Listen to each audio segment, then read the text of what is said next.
Ibinida ng Department of Labor and Employment ang malaking papel ng digitalization para mapababa ang unemployment rate sa bansa. Yan ang ulat ni Christian Vasconez. Nakakatulong ang digitalization sa pagpapabilis ng pagdami ng mga trabaho para sa mga Pilipino, kaya mabilis bumaba ang bilang ng mga walang trabaho. Ito ang paliwanag ni Labor Secretary Bienvenido Laguesma kung bakit bumaba ang unemployment rate sa Pilipinas. Batay na rin sa datos na inilabas ng Philippine Statistics Authority. Mabilis na nasusuri ang mga kwalifikasyon ng mga job seekers, kapasidad at anong trabaho ang nababagay sa aplikante.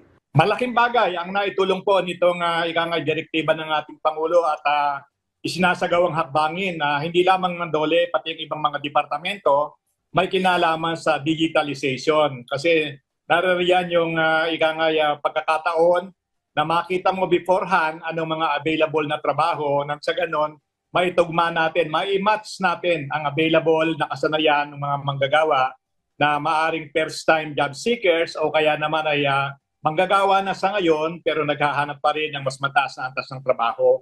Ibinida ng kalihim ang website na PhilJobNet na para sa mga job seekers.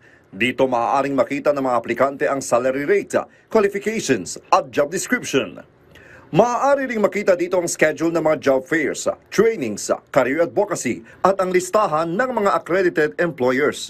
Itong ating online portal na PhilJobNet, Christian, ay patuloy natin itong ini-enhance at marami na po rito ang mga employers na lumalahok upang makita nila doon pa sa mga nakapost na mga manggagawa natin na naghahanap ng kanilang mapapasukan o makukuhang trabaho, ay mayroon ba roon na nakalista na pwede na ring matap o makuha ng ating mga employers. Sa data analysis ng unemployment rate na nagsasabing dahil sa political season, ang pagkakaroon ng mga dagdag na bilang ng trabaho at maaari lamang itong magtagal ng hanggang buwan ng Mayo.